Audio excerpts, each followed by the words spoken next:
just when I thought I had successfully put sleepless nights behind me, they made a reappearance. Lucky me. I'm guessing you share my sleep struggles, relate to my frustration, and will try just about anything to get a solid night of quality sleep. If you're bleary-eyed and shaking your head yes while yawning, stay right where you are, my friend. I'm here with some need-to-knows about sleep and a few tips to help you find and foster it more easily.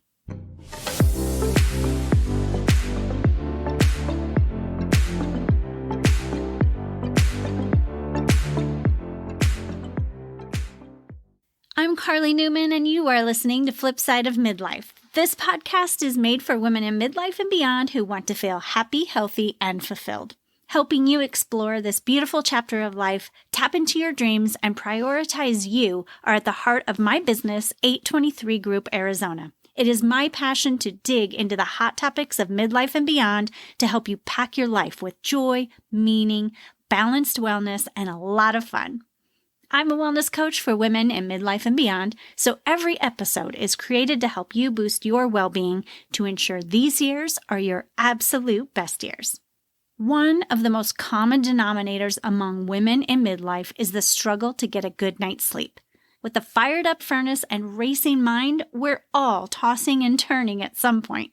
The thing is, sleep has a very big impact on our overall wellness. You know how challenging it can be to function after a string of sleepless nights. You feel the effects physically and emotionally, right? The need for quality sleep goes deeper than that, too, in more ways than you may realize. So let's start with why sleep is so damn important. First, a lot happens in that beautiful brain of yours while you sleep. Here are the highlights. Housekeeping happens in your brain while you're sleeping. During sleep, brain cells shrink, allowing room for accumulated waste and toxins to be flushed away. Your memory is impacted when you're sleeping. Your brain manages memories and processes information while you sleep. This is when what you learned during the day sinks into your long-term memory. Your mood is affected when you're sleeping. A healthy amount of sleep keeps neurotransmitters regulated and stable. This helps us stay alert during the day and prevents mood disorders. Lack of sleep can cause and exacerbate anxiety and depression. And your thinking is impacted while you're sleeping. Your abilities to think clearly, focus, problem solve, learn, and react quickly are all impacted by your quality and amount of sleep. Your body is busy during sleep too. Here's what's happening there. Hormone regulation. Quality sleep long enough and deep enough keeps hormones functioning effectively. Poor sleep can wreak havoc with your hormones that are responsible for stress, immunity, tissue repair, metabolism, blood sugar regulation, hunger, fullness, and fat storage. Your immune system is affected by sleep too. During sleep, your immune system is fighting inflammation, infection, and trauma. Not only does sleep help you recover from illness and injury, but it also helps prevent them. Your body is repairing and restoring itself while you sleep. From muscle and tissue repair to keeping your skin healthy, you need quality sleep to feel awake and refreshed in the morning. And your physical health is impacted by sleep. Consistently poor sleep can have a detrimental effect on your physical health. Chronic disease, unwanted weight gain, increased inflammation, and decreased immunity can be the results of not getting the sleep you need. The recommended sleep target is 7 to 9 hours. Not only is the duration of your sleep important, the depth is important too. Both are needed for your sleep cycles to run as they should. I've done some legwork to identify a few ways for you to find and foster better sleep. I'll include applicable links in the show notes and transcript for your reference. And in case you're wondering, no, I do not get a kickback if you make purchases at any of the resources mentioned in this episode. First, I encourage you to visit the Sleep Foundation at sleepfoundation.org. Pretty much whatever you want to know about sleep, you'll find it here. This website is full of evidence-based resources, and I highly recommend bookmarking it and perusing the site to help you learn about sleep and boost your sleep quality. Now for a few of my favorite tips to help you fall and stay asleep. Ever since I birthed babies, I have been a light sleeper. Noises of all kinds wake me very easily. For some reason, a sound machine was never on my radar before the beginning of this year. I never knew what I was missing. Now I can close my eyes and drift off to sleep surrounded by ocean waves, a gentle thunderstorm, the sound of a fan, or whatever suits me at the moment. If you find your sleep disrupted by noise, a sound machine or a sleep app can provide the backdrop you need to fall asleep and stay there. If the noise that wakes you is a little bit closer, like a loud breathing or snoring bed partner, earplugs may help you.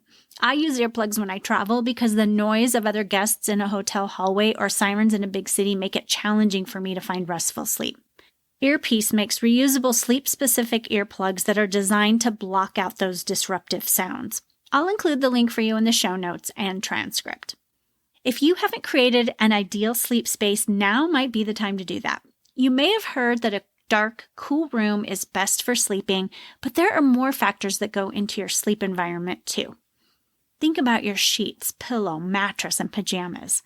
Are they conducive to a good night of rest? If hot flashes and night sweats interrupt your sleep, do they help keep you cool? Is your bedroom clutter-free? Messy or cluttered spaces can keep you from feeling calm and relaxed enough for your best sleep. Do you keep your bedroom as a sleep and sex-only zone? Doing so cues your brain to know that it's time for one of two things when you enter that room. What's on top of your nightstand? Remove the clutter and keep only sleep-enhancing items on your nightstand. A book, reading glasses, a journal or notebook, your sound machine, tissues, water, anything that does not enhance your sleep. Tuck that away into a drawer or down on the bottom shelf. Another tip to help you find quality sleep is to create a consistent sleep routine that includes calming rituals.